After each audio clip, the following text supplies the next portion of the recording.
And do you think it generally impacted anything you guys did on a nightly basis? No, we didn't make any changes, except the mindset of not expecting anything. Just don't expect calls to be made, and at the other end, you got to be very disciplined in your individual defense because they may call foul. So you just gotta just do the details better. But we didn't really address too much of that other than just kind of stick to what we're doing. And as far as Kristaps, did he do any more today than he did yesterday? Yeah, he did everything the team did. What we didn't, we'll go significantly harder tomorrow. But today was kind of moderate. But he went through everything that the team did today. Joe, you mentioned some of the drills he was able to do yesterday. What were those, and just how do you kind of look going through those? Just basketball drills. He looked pretty good going through them. And on the defense, you talk a lot about changing matchups and this team's ability to do that. How important is that against, kind of a high-powered pick-and-roll team like Dallas, having those different options? And how do you kind of feel about how your defense has handled the pick-and-roll throughout the playoffs so far?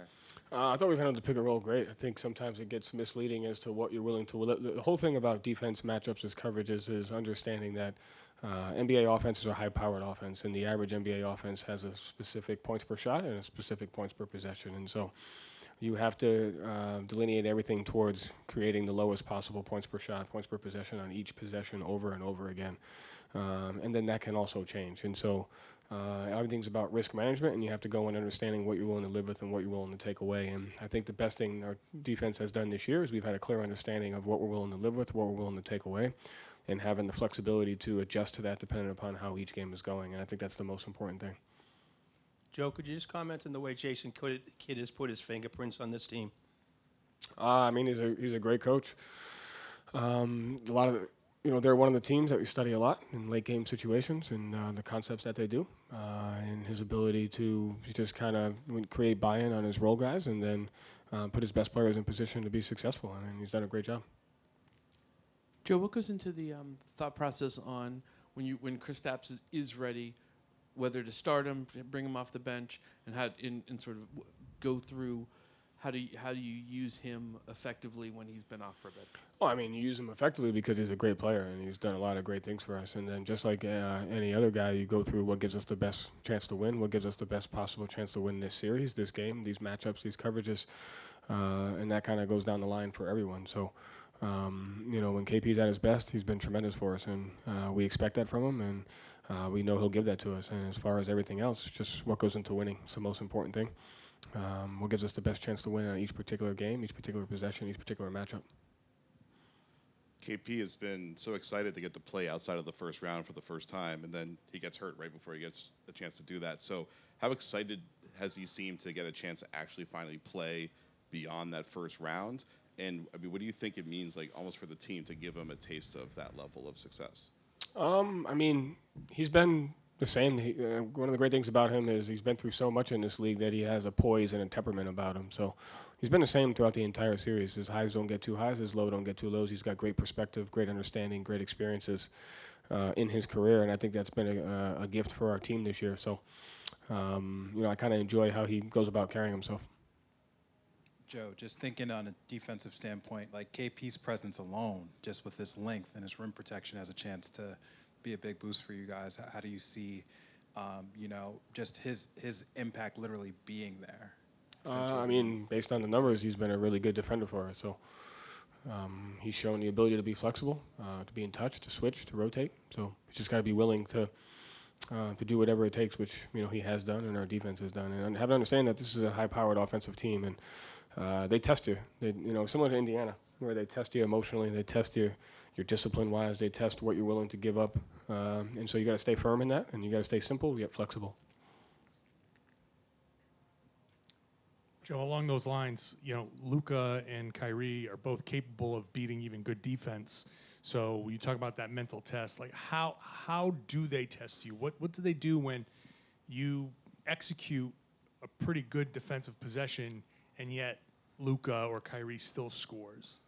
So the whole thing is that's what people like to focus on, and they don't look at the game as its connected game. And so if those guys play well, then they beat you. They don't look at your offense. They don't look at your turnovers. They don't look at your transition. They don't look at your second chance points. They don't look at your execution on the offensive end. The game is connected, and it's not going to come down to just one thing. It's It's going to come down to the entire game. What was your transition defense like? Was your transition defense affected by your offensive rebounding spacing, your rim decisions, your turnovers? Did you shoot the ball well? You have to score in order to win. Once you get back in 5-on-5, did you take away the necessary tendencies? Did you rebound the basketball? The whole thing, this series is going to be about stopping those two guys. There is no stopping them. There's defending them at a high level, and there's playing a complete game because every part of the game is connected. And so they've played 9 close games. We've played 4. There's going to be close games. The first 3.5 quarters are just as important as the last 2 minutes of the game. And if you look at the Minnesota-Dallas series, it was 4-1, but Minnesota was leading in 2 of those, or maybe even 3 of those games in the fourth quarter. And the things that they gave up are the things that you can control over a long period of time. So we're not here to stop those guys. We're here to play a complete game of basketball and have an understanding how each possession has an effect on everything else. They're going to score. It's what they do best. If we don't take care of the things that are within our control, then that doesn't put us in the best possible position to win. Does what they can do offensively impact those other things that you're talking about? It can have an emotional impact on you if you let it. And so the best thing I think the Indiana series was a tremendous test for us because it tested our emotional stability to withstand things that you were willing to give up. They shot 60% from non-layup twos, which is the shot that you're willing to give up over a long period of time. We managed the fourth quarter better than we managed the end of half or the end of quarter. We were able to keep them out of transition for in the games, the 3 and 4 games. So, it's just a test of the things that you can control. It's the biggest thing is if you get into trying to worry about things you can't control, then it doesn't put you in the best possible position to win. Hey, Joe, you mentioned at the start that Dallas just happens to be one of those teams that you study quite a bit in their end-of-game situations. How might that benefit you that it just happens to be one of those teams that you are facing in the finals in terms of you knowing what they do? Yeah, I mean, both teams are really flexible in what they do. And there's no one possession kind of looks the same on either end of the floor because of the malleability and the adaptability of their spacing and their coverages. So you just have to be ready to make plays and to communicate and be ready to execute. It's the most important thing. Joe, you and the guys have talked about this a little before. Earlier in the season at the All-Star break, you said very implicitly that you hate breaks. You don't like taking breaks, and that's something you guys have had a lot throughout this postseason, which is largely viewed as like an advantage. How have you ensured that you're not taking a break in the sense that you don't like it, like in the ways that you... Yeah, like just relaxing, getting out of the fight, just letting your mental guard down. You just got to keep those things up. So you create havoc in practice. You just stress the details, and you overwork them in the film room, and you just do everything you can to make sure the guys stay in the fight. But a lot of it comes from them. I trust those guys. They're professionals. They've done a lot, so I don't really have to do much because of who they are. Thanks.